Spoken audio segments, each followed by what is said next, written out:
Thank you everyone for joining the University of the District of Columbia's Black History Month tribute to one of our esteemed alumnus, Dr. Edwin Bancroft Henderson. This program this evening is part of a larger project that we are undertaking at the prestigious University of the District of Columbia. And we're really excited to share this with you this evening.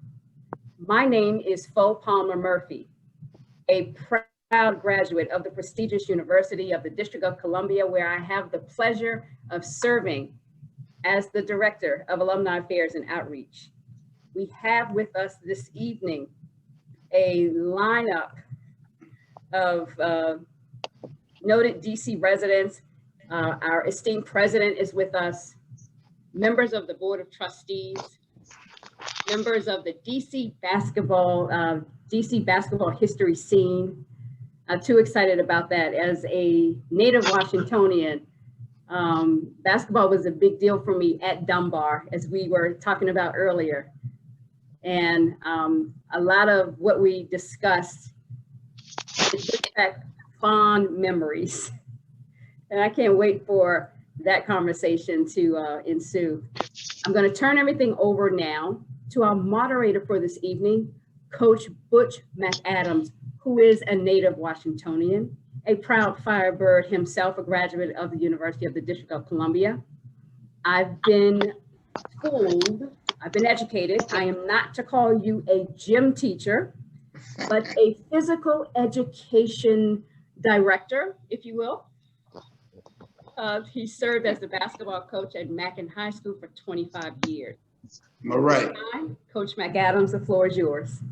All right, thank you so much, Ms. Murphy. And just a little correction, 31 years at Murray School, the Fighting Frogs. I have to get that in.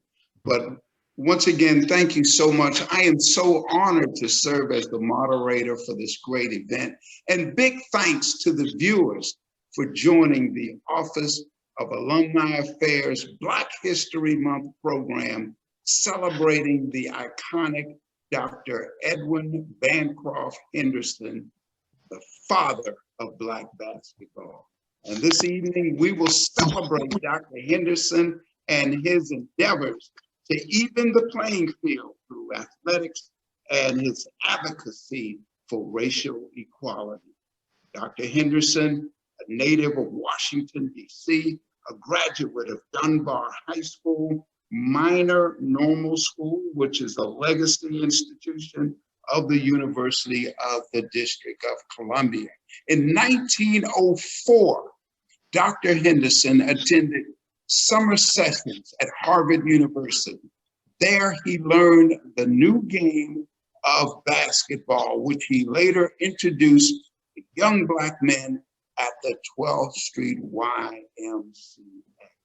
Now his DC teams, listen to this, won national titles in 1909 and 1910, and Howard University adopted the 12th Street team as its first varsity basketball team.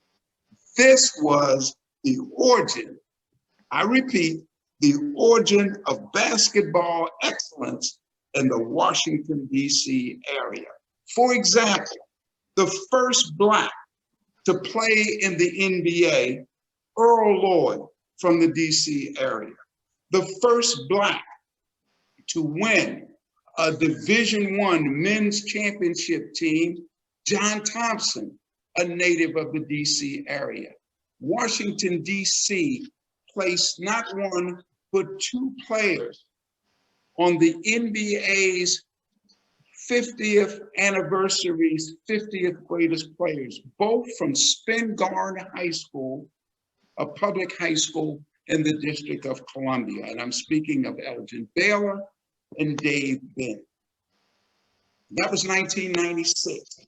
In 1976, the Olympic gold medal basketball team representing the United States had three DC area natives. Coach John Thompson was an assistant, and Adrian Dantley and Kenny Carr were players on that gold medal team. In the 1970s, Ronnie Hogue out of McKinley Tech became the first Black scholarship athlete at the University of Georgia. And I'm going to continue this history lesson. The DC area has been the home of not one, not two, not three, but 4 #1 overall selections in NBA history. And listen to this. The 4 #1s, as I just stated, but then the DC area has placed 7 #2 overall selections in the history of the NBA draft.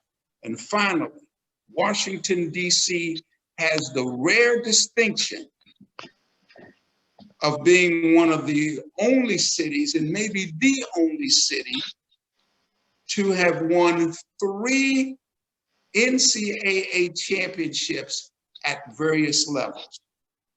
Georgetown, as I stated, Division I men.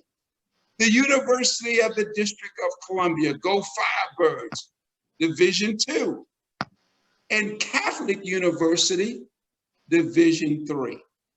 And I bring this history up this evening because the origin, again, of basketball brilliance in this area starts with the great, the iconic Dr. Edwin Bancroft Henderson.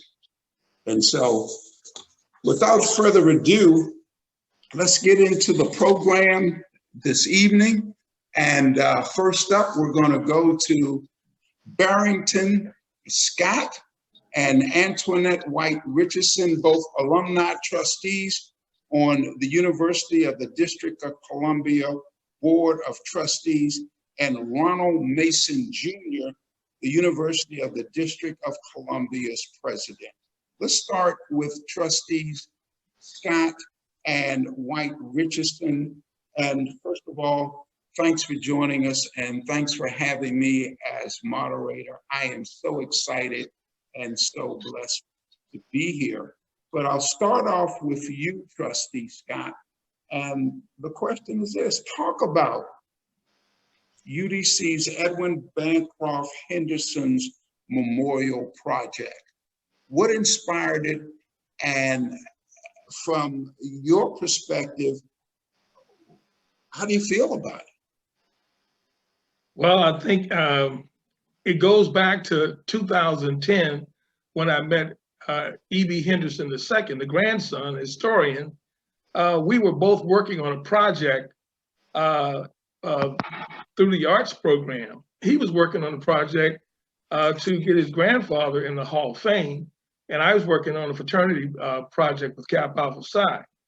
In fact, this was the pamphlet here that he shared with me, and this really sparked the interest of knowing who this gentleman was, because I was a phys ed major as well, but never knew who Dr. Henderson was.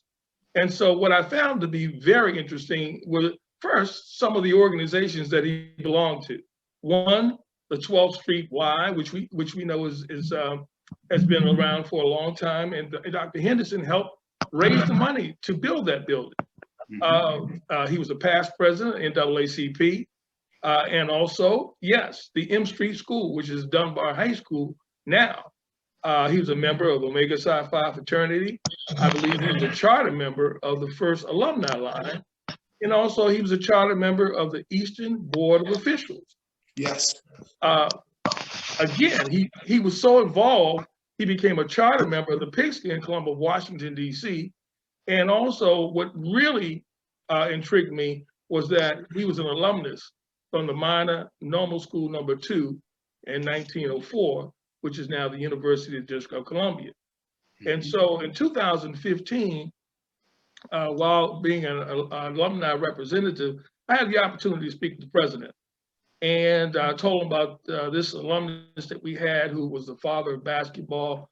And he said that he really enjoyed listening to some of the accolades. And so he gave me some recommendations, and in 2017, we went forward to put a petition in through trustee Jerome Shelton, who chairs the UDC Athletic Hall of Fame, and with a unanimous decision in 2018, he became inducted into the UDC Hall of Fame posthumously.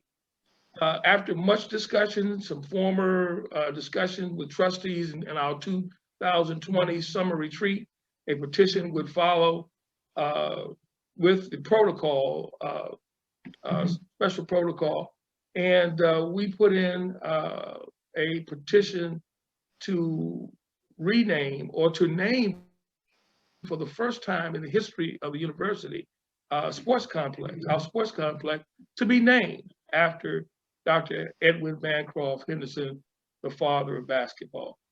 And so I will stop right there because I want our president to take us from that point on. But I tell you, this has been a wonderful journey. I am so glad that that our guests could be here with us this evening. And I look forward to working with them to make this dream become a reality. Thank you. And thank you, Trustee Scott. And before we go to the aforementioned president of the university, let's go to Trustee White Richardson. Thank you. Good evening. I just wanted to say a few words and thank the audience for joining us and celebrating this gentleman who, not from a perspective of athletics, but from a perspective of being an academician, that I sit here in amazement in all that Dr. EB Henderson has done. One thing I wanted to do, and my job that was given to me, was explain this very historical fact. During the period that Dr. EB Henderson attended minor normal schools were the area in which across the country you went to in order to become a teacher. When you finished high school, if you were going to teach in any school system, you went to a normal school. Now, of course, we have to deal with the history of this country and segregation. So you had normal schools that were for people who were white, and you had normal schools for people who were Black. In the District of Columbia, Miners Normal School was a school for African Americans who wanted to become teachers. And that's a very important point, because that means Dr. E.B. Henderson started his academic career at what we know now is the University of the District of Columbia. And that makes me and every alumnus should be very proud of how we stand on this gentleman's shoulder. So I'm just here to give you a little bit of that background historically, and just to say, go Firebird, because we are so honored to have Dr. E.B. Henderson as one of our forefathers in Black basketball. Thank you. Very well said, Trustee White Richardson, and I concur. Go Firebirds. And having said that, let's transition to the aforementioned president of the University of the District of Columbia, Ronald Mason Jr. And President Mason, talk to us about how the leadership of the university came to sponsor this wonderful project. Well, first, thank you for having me this evening. And I always introduce myself as Ronald Mason, President of the Public Institution of Higher Learning in and for the nation's capital. So I wanted to get that out first. Second, this has been a story that actually started, and I don't even know if they remember this, at that Hall of Fame banquet where Trustee Scott sat me next to Mr. Henderson. And we had a long conversation about his grandfather and what he did, especially in the athletic arena, because it was a sports banquet. And immediately I thought it was a great idea to go and try to raise some money to name a complex at UDC for him. But there was a lot going on at the university at the time. And so we had the conversation, but nothing really came of it. But this past year, Trustee Scott and Trustee White Richardson and the Alumni Association sort of took it up as a cause. And they brought that cause to me, and we brought that cause to the Board of Administrators. And now we are putting together a bona fide campaign that I think has national implications. You know, E.B. Henderson was Washingtonian, but he was also a trailblazer, and he carved out a path for basketball in the Black community, and look at where it is today, right? Mhm. And so we think if we do the right thing in the right order and plan it correctly, that we can have a destination in DC that is not just a part of UDC, but is a place where people who come to DC want to come and understand the history and legacy of Mr. E.B. Henderson. And so we're going to be reaching out to professional basketball players. I have a call next week with the president of the Washington basketball team. I had a senior moment. Wizards. Yeah, the Washington Wizards. I'm saying it is the Wizards, yeah. And we're going to try to put this thing together. I even have sent Dave Bing the package to see if he might be interested. So, this to me is a big deal. But, and it's a really great idea. But like any great idea, you have to take the time to do it correctly and the right thing in the right order if you're going to make it happen. And so we have a lot of enthusiasm, and candidly, my board of trustees are pushing me real hard on this one. But it's a good push. I just want to make sure that we get the plan in place and the right thing in the right order. And I think we have a meeting next week with Mr. Henderson to talk about, how we're going to make this thing happen. Because, look, I'd love to see a beautiful sports complex on the UDC campus with a statue of Mr. Henderson that brings people to our campus to see him, to understand that, the history of Mr. Henderson is the history of UDC, and the history of UDC is the history of the District of Columbia. And so we can tell multiple stories with this one project, and we're going to make sure we do it correctly. And I concur with that. I think it's so important that we honor this great man, this great native Washingtonian, and as we stated, a graduate of what we know now as our own University of the District of Columbia. There's so many people who love the great sport of basketball, but we have to become better historians. And I'm excited tonight because I've always had the philosophy of we need to tell our story. We can't get upset if someone else tells it and it's not accurate, because we have the platform and the vehicle to tell our story. And thankfully, that's what we're doing this evening. Yes. Well, Yes, sir. Yes. If he tells the story, it's his story. That's right. Absolutely. We tell the story, it's our story. That's right. Thank you so much, President welcome. Mason. And now joining me are three individuals that I have just the utmost admiration and respect for. The aforementioned Edwin Henderson II, the grandson of Dr. Henderson, Patricia Thomas, Director of Athletics, University of the District of Columbia, and Dr. Charlene Drew Jarvis, Trustee, University of the District of Columbia, Board of Trustees, and the daughter of Dr. Charles Drew. Mr. Henderson, expound to our viewers tonight on your initial reaction when you received word that E.B. Henderson was finally inducted into the Hall of Fame. And the second part of the question, what do you think after so many years turned the tide? Well, let me just say that it was shock and awe and humbling and all of these things all at the same time, all rolled up into one big ball of wonderment.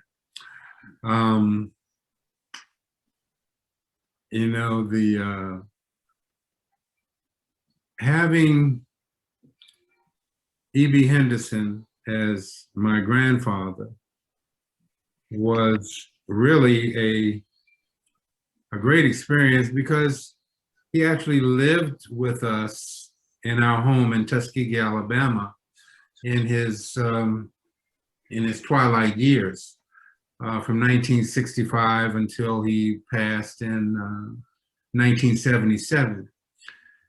But the Basketball Hall of Fame, as in most public history, had long forgotten E.B. Henderson because it was 30 years ago. Mhm. And so it was a matter of resurrecting someone from the dead and to reacquaint them with the general public again. It took us the better part of 8 years, maybe 9 years, to convince the Naismith Basketball Hall of Fame that he was worthy. And actually, during that period, they created a special direct-elect category for overlooked pioneer African Americans to be inducted into the Basketball Hall of Fame.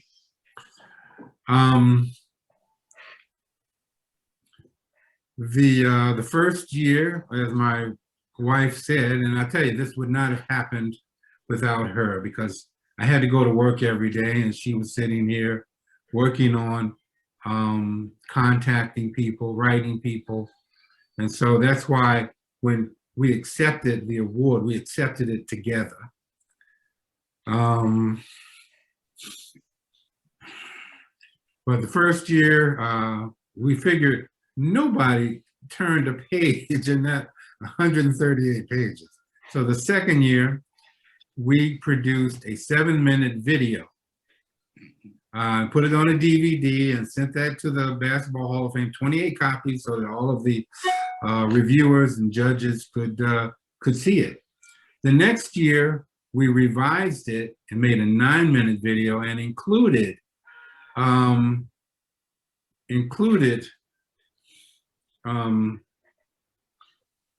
footage from the Today Show when Brian Gumbel was interviewing Arthur Ashe, and after he had written the book Hard Road to Glory. And Brian Gumbel posed the question, why this topic? Surely this has been done before. And so Arthur Ashe said, yes, it has. The first one to do it was Dr. E.B. Henderson, a gym teacher in the DC colored schools. Like you, Coach, I don't like the term gym teacher. Physical educator is the proper terminology that needs to be said. Yes, and I learned from a great professor from the University of the District of Columbia, Dr. Sam Barnes, would say, we are not gym teachers, we are physical educators. Right. And you know, another thing that's not been talked about as far as his organization was the organization AFERT. For a long time, it was segregated. And then in 1954, finally, the first African-American chapter was brought to Washington, D.C., and was organized by my grandfather. He became a fellow of the organization, and there are 2 auxiliaries within AFERT, which is the Physical Education Association, for those that out there that don't know. There are 2 organizations that have E.B. Henderson Awards. And I was honored to get one year because of the effort to tell the story of E.B. Henderson and get him into the Basketball Hall of Fame. Let's talk. You and I've had the honor of interviewing you multiple times on various shows. And one of the things that I've always mentioned that just off the top impressed me about Dr. Henderson was his resilience, his commitment. And one of my favorite sayings is, it's better to light a candle than to curse the dark. And what I mean by that is, initially, when he was refused from the downtown Y, he didn't give up. He went and he discovered his own facility and kept everything in motion. And that impressed me greatly, greatly. What would Dr. Henderson say? And during the introduction, we talked about using athletics as a platform to advance young African-American student athletes. What would Dr. Henderson say today about some of the current athletes who are using their platform to make a difference socially? I think he would be very proud, and I think that it's right in the vein of EB Henderson that they're doing this. Because additionally, EB Henderson started the first rule branch of the NAACP when the NAACP was only 6 years old. Here in what was ruled then, Fairfax County in Falls Church, Virginia, because the town had passed an ordinance that would have made him sell his home to whites and move to an area that was designated for colored only. Pardon my use of the term colored, but that's what they called it back then. They wrote letters. He was the secretary. He was an educated man, so he wrote letters to all of the churches, all of the businesses, all of the councilmen who were passing that decision. And they hired 2 lawyers from DC that wrote a brief and submitted it, presented it to the council. And they refused to vote on the matter, but they did put it to the community in a referendum. The referendum passed. After the referendum passed, they filed a lawsuit in the circuit court to refuse to, so it was an injunction against the actual enforcement of that. And then a year later, the NAACP argued the case before the Supreme Court in Warley versus Buchanan.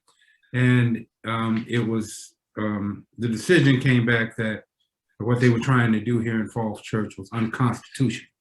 Mm-hmm. This was the first big court case that the NAACP argued before the United States Supreme Court. So social justice has always been a part of athletics and EB Henderson. Rules were very important. That's why the establishment of a league was something that that he fought. And in the Spalding publications, which he published between 1910 and 1913, the bylaws, the rules, and all of those things were in those, but also it was the first time that Spalding had a publication that highlighted African-American teams from New York, from Washington, from Philadelphia, from Atlantic City, all of the HBCUs. It was the first time. And so the Spalding publications were really the first time that African-Americans were chronicled and telling the story of athletics among African-American teams in the United States. Butch, I just wanted to jump in real quick. Also, Henderson at one point in time had more editorials in the Washington Post than any other human being, and all the editorials about race relations. But he was so articulate, the Washington Post was willing to publish these editorials, and he addressed the issue of race at the turn of the century. Yeah. Great history fact from a great historian, Pendleton Green, and we'll talk with Penny in a minute. But finally, Mr. Henderson, share with our listeners a story you shared with me before about, and we speak today of players leaving teams to go to another team to win a championship. But to my recollect, DC lost to New York City, and then Dr. Henderson recruited one of their top players to come to DC and play for his team, and then they go back to back. Yeah, the Crescent Club of Washington, DC played the Smart Set of Brooklyn the first 2 years. That's 1906, 1907, and 1907, 1908. In 1909, 1910, the Huddy Oliver, who was the Smart Set's best player, wanted to be a doctor. So he came, where else? Howard University, right? And so Howard didn't have a team at the time. My grandfather said, hey, come on, you're gonna play for us at the 12th Street YMCA. And they went undefeated, won all of the, defeating all of the teams of the Interscholastic Athletic Association of Middle Atlantic States, and then defeated all of the teams that they played from New York City, the Smart Set of Brooklyn, the St. Christopher's Club, for which Paul Robeson played for at one time, and also the Physical Culture Club of New York City. And on one of the games, the last game that EB Henderson played was against the Smart Set of Brooklyn on Christmas Eve. And earlier that day, EB Henderson married his wife of 67 years, Mary Ellen Henderson, Mary Ellen Merriweather Henderson, also another prominent family of Washington, D.C., the Merriweathers. But he made a promise to his wife to be that once they were married, he would no longer play basketball competitively. He was going to hang up his shoes and be a married man and stay put, stay home. But he couldn't stay home because he had the EBO and, you know, the NAACP and the Interscholastic Athletic, all of which brought him to Washington on a daily basis. Not to mention his job as a physical educator. Yeah. Absolutely. Thank you so much. It's, as always, it's a treat getting your recollection of your grandfather, and just a great, great piece of history. Edwin Henderson II, thank you very much.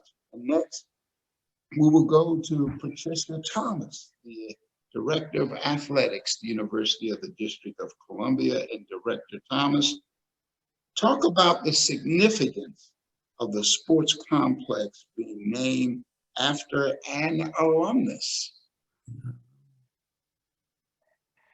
Oh, Coach, in general, naming campus facilities is integral. But to recognize a man who so significantly impacted generations through sport and social justice in this way is just an incredible and very fitting opportunity. Yes. Naming the sports complex after Dr. Edwin Bancroft Henderson connects former, current, and future Firebirds to his identity, which is just an enduring legacy, and it's just a tremendous honor. Absolutely. Well, I'm as an alumnus, I am just so excited, and I can honestly say for the last 10 years or so, I have been a drum major. I have been on the forefront spreading the word about the godfather, the grandfather of Black basketball. And you know, there's an old saying that you can't teach what you don't know, and you can't lead where you go. So for all of the future aspiring basketball players, student athletes, we have to know the origin and the person who paved the way, and that's Dr. Edwin Bancroft Henderson. Thanks, Director Thomas. Thank you. And next, let's go with Dr. Charlene Drew Jarvis. And Dr. Jarvis, share with us remembrances of your father, Dr. Charles Drew, with Dr. Henderson. And, you know, Dr. Drew was a tremendous athlete, an all-around athlete in its own right. And for folks who may not be aware, one of the major summer basketball leagues in the world, the Drew League in California, is named after Dr. Charles Drew. Thank you very much, Coach. I would just say that the distinction that you have for us in addition to this is that you coached my EJ, who went on to Yale and to perform beautifully. Not in basketball this year, unfortunately. I'm so proud to be a part of this program. I've heard about Dr. EB Henderson all of my life. My dad was born in 1904, which is the year that Dr. Henderson went to Dunbar High School.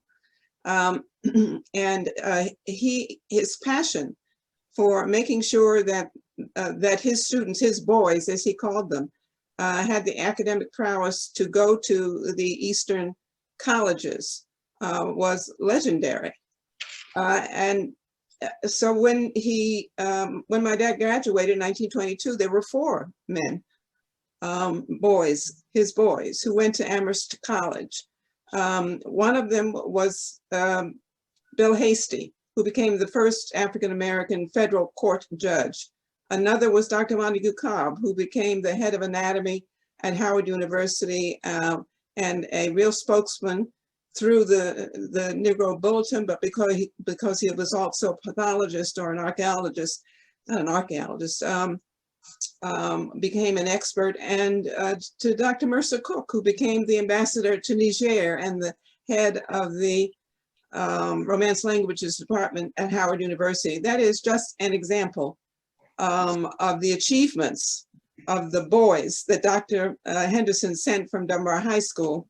And today, or maybe yesterday, I'm looking at my father's things here at my home, and I found a booklet called The Birth of M Street High School that documented from 1892 to 1898 some of the honors or some of the history of Dunbar High School. And I found a page that listed the number of students sent from Dunbar High School to Amherst College from the time that Dr. Henderson was there until many years after he left. So what Dr. Henderson did was opened the Amherst College door to these talented students who came from Dunbar High School. And my father was grateful. He graduated in 1922 and from college in 1926, but it was in 1940 that he wrote a letter to Dr. Henderson. Dr. Henderson had been kind enough to cover my dad in his book, Negro in Sports. He thanked him for sending a copy of that book to my dad. And then my dad wrote him a letter, and he said in part, I doubt if anyone who has really told, it's very small writing, so you just have to bear with me. I doubt if anyone has really told you how big a part you have played in the lives of a lot of the men you wrote about in your book. Not so much by the things you have said or the things you have done or the lessons in physical education, but rather by virtue of the things you have stood for and the way you have lived throughout all these years. The big thing is that in these days of fallen idols of all types, it is particularly refreshing to know a few people whom we thought were just about tops when we were kids. And when I looked at in the sober light of more mature years, to find that they still are tops, that they have consistently been the things which they have said other folks should be, and that they have tried to do the things which they have said should be attempted. I personally feel a very great debt of gratitude to you. I owe you and a few other men like you for setting most of the standards that I have felt were worthwhile. The things I have lived by and for, and wherever possible have attempted to pass on. Some few always have to set the pace and give the others courage to go on into places which have not been explored. We have so few things to be really proud of that the presentation of so much that is good in one book is sure to have results far beyond your farthest dreams. You have set the pace continually, and we who have had the privilege of coming under your influence cannot but feel just a bit chesty when we say, Mr. Henderson, sure, I know him, taught me in high school. You bet he's okay. Wow. Wow, that is awesome. And thank you, Charlene. yes, and having read that, I will ask you, Dr. Jarvis, a similar question that I asked Mr. Henderson. What would Dr. Drew say about today's African-American athletes using their platform to make a difference? Not just speaking on issues of inequality, but a LeBron James, for example, building a school and so many others. What would Dr. Drew say about today's athlete? Well, I'll take from what Dr. Drew said about Dr. Henderson, that some people set a pace and that these new leaders have set a pace, recognizing that the athletics that has allowed them to prosper and to have some influence over major groups of young people have chosen to be the model for them that says give back. And that that kind of expectation is exactly what he would have expected.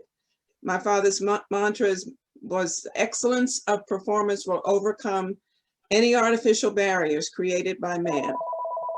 And so the excellence of the athletic or the athlete who has set his mind to help others, this is exactly what Dr. Drew would have expected of him.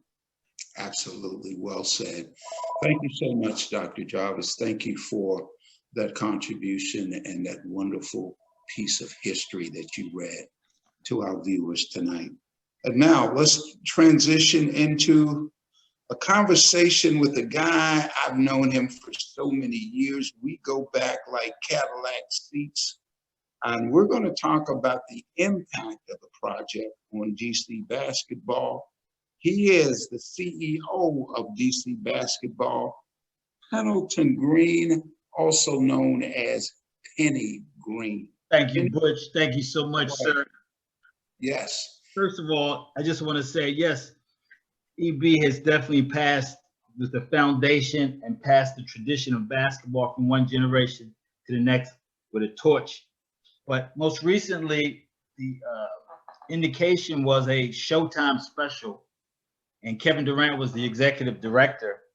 And it talked about the fact that since 2000, there's over 30 guys in the NBA, over 15 gals in the WNBA. And just that tradition, 100 years later, we're still the most productive place in the world when it comes to producing world-class basketball players, which is quite amazing. And analytically, you know, everybody's into analytics. If you look at the population of the metropolitan area and the number of NBA draft picks since 2000, we have the highest per capita of any place in the world when it comes to putting folks on rosters in the NBA, which is what just bizarre to me. It's bizarre.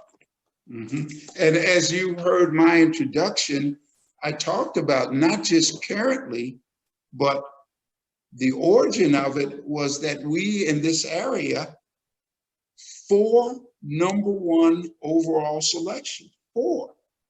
And then when we go to the #2 selection, 7. That's incredible for a region, as you stated, that has roughly 5 million people, more or less. 2 other characteristics that aren't tangible, and they mentioned it in the video, which was passion. And so it's one thing to hand down the tradition of basketball for 100 years, but to also, the icing on that cake is the passion. I interviewed Mike Krzyzewski, Duke University, the most successful basketball program in the country, and he built his entire program off the back of Washington, D.C. Started with Johnny Dawkins, Tommy Amaker, Danny Ferry, Grant Hill, Brian Right. Davis, Nolan Smith, Quinn Cook. And he said to me, Pennington, when I came to Washington and I recruited, he said they didn't just like basketball in Washington. They didn't love basketball in Washington. They were absolutely passionate about basketball. He said, when I came to recruit Johnny Dawkins, his dad was running full court with him. He said, I never recruited guys that were playing with their dads. And I know, because I'm 65 and I still play and I beat up on young people. So, And that was probably at Sligo for some of our viewers that made that game, and where the Dawkins would hold court in most cases was Sligo. gotcha. So the ball is always bouncing in the DMV. I mean, we have 50 over leagues where guys are still playing ball. And I know this is a little off the beaten path, but I actually read an article once when they were talking, and it's a federal prison. And he said what they use for behavior modification for the DC guys is tell them they can't get their erectile to play ball, and they act like they got some sense. So yeah, that passion. And then the other thing about Henderson was the swag. I mean, there was a certain swag to this guy, a certain sophistication, a certain confidence that he had. He wasn't going to be denied. And me being a Washingtonian and living all over the country, I lived in New York, Connecticut, Florida. I run into people, I go to the gym, they always say, what is it with you DC guys? You're so deep. Why you gotta be so deep all the time? So yeah, Mr. Henderson was deep. The brother was deep. So the whole tradition starts with that victory against the New Yorkers in 1909, 1910, when they beat the Smart Set Grave Diggers. And that's where it all starts. I mean, the newspaper, the New York Age, that columnist named E.B. Henderson the best black basketball player in the country because of his heady play. So the guy could play, he knew the game, and there was a certain sophistication about his basketball IQ, as they would say today. Mm-hmm.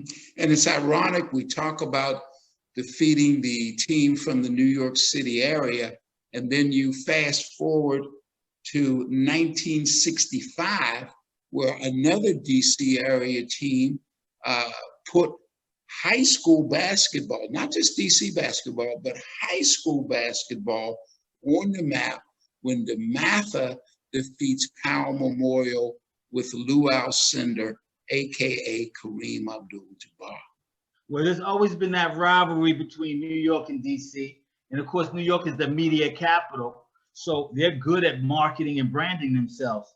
But when they come south to Washington, D.C., they normally leave town with an L.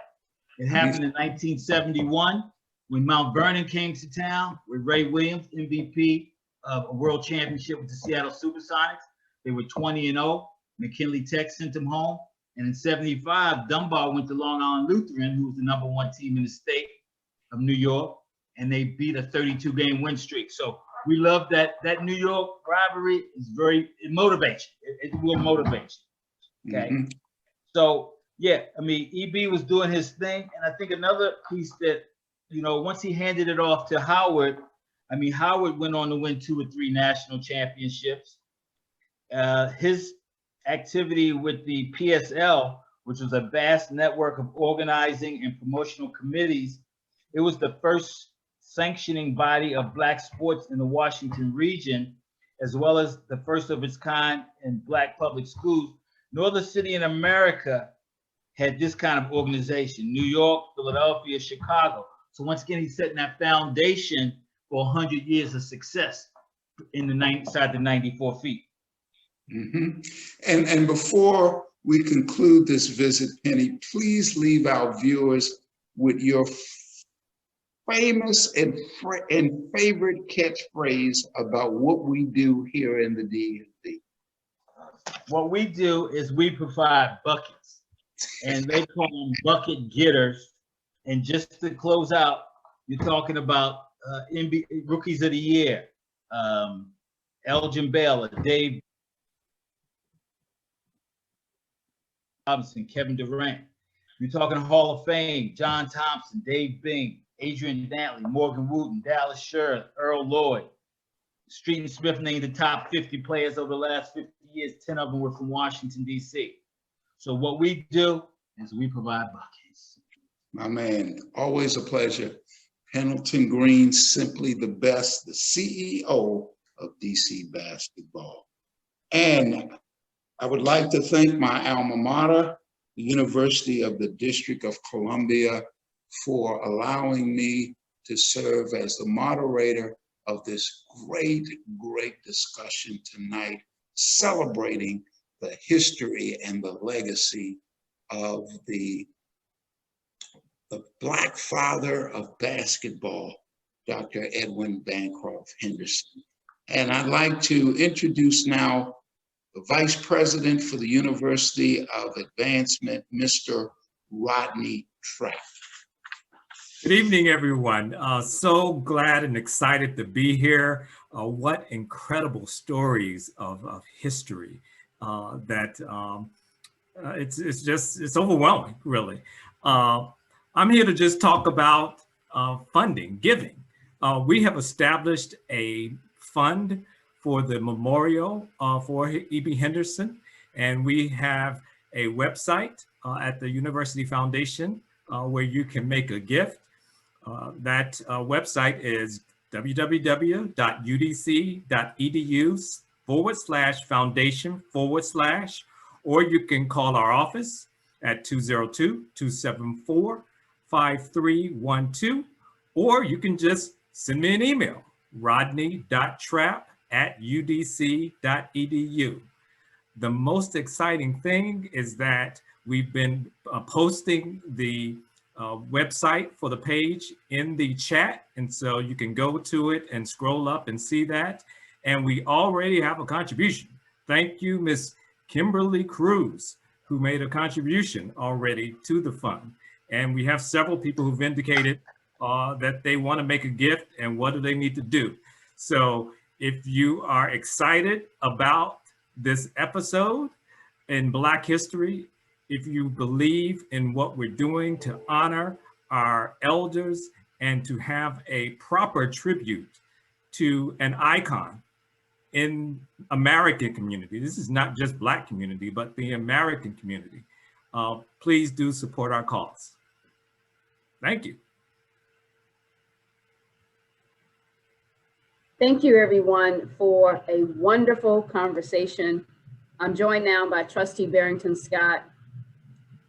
Trustee Scott, I don't know about you, but I'm a little overwhelmed by this conversation. It just brings back such wonderful memories of Turkey Thicket and all of the different recreation centers where great DC basketball ballers emerge. As so many of you know, I am a proud graduate of the prestigious Paul Laurence Dunbar High School for some Title for Life, where so many great ballers came out of Dunbar. And we can go down the roster of schools in the area in the DMV. We really appreciate everyone for being with us tonight. As Mr. Trapp stated, in the chat, we placed the link to the tribute page for Dr. Edwin Bancroft Henderson, but we've also placed the link for those interested in supporting the Dr. Edwin Bancroft Henderson Memorial Project. This project will not only rename our sports complex, but it will support our students. It will also connect past, current, and future students and just be an extension, as President Ronald Mason stated, of the community, a destination, a place for folks to come and learn more about Dr. Henderson, and we're really excited about it. So please join our efforts. Please support the project. If you have any questions, please contact Mr. Rodney Trapp. Folks, yes, sir. One more thing. Folks have asked if this event is being recorded and how might they access it? It will be recorded. Once it has been edited, it will be available on the Dr. Edwin Bancroft Henderson Tribute page. Thank you. Thank you, everyone. Let's say one thing in closing. Philadelphia has cheesesteaks. Louisiana, New Orleans has got jazz music. Nashville's got country music. But in DC, we got basketball. That's right. And the one thing about DC basketball, we welcome you if you're all Met, all Stars, and all Mouth, all comers are welcome on these basketball courts, because it's not just about the game, it's about building integrity. Trustee Scott? Yes, I'd just like to first thank everyone who chimed in tonight, for all my panelists for coming through. Dr. Charlene G. Jarvis, you've been a great person, a great friend, and outstanding Washingtonian here. And we're just very excited to hear the words that you had about your father and experience with Dr. Henderson. I really want to thank my trustees for putting this together. Dr. Mildred Muldrow, Trustee White Richardson, and myself, along with Mr. Shelton, Trustee Shelton, and we just really want to thank everyone for coming out and supporting this. Please go to our website, again, udc.edu, hit foundation. You'll be hearing more, reading more about what we're doing. And this is not enough time. We got to come back again and give some more, because Dr. Henderson's life, we could probably talk for about two months about his achievements. So thank you again. God bless you. And we look forward to hearing from you and receiving your donation. Folks, just one more thing. Dr. Jarvis, I'm going to put you on blast. We just received a $1,000 contribution from Dr. Charlene Drew Jarvis. Thank you very much for your support. We're on the road, folks, so thank you. Thank you. God bless. Thank you, everyone, and good night. Please continue to be safe.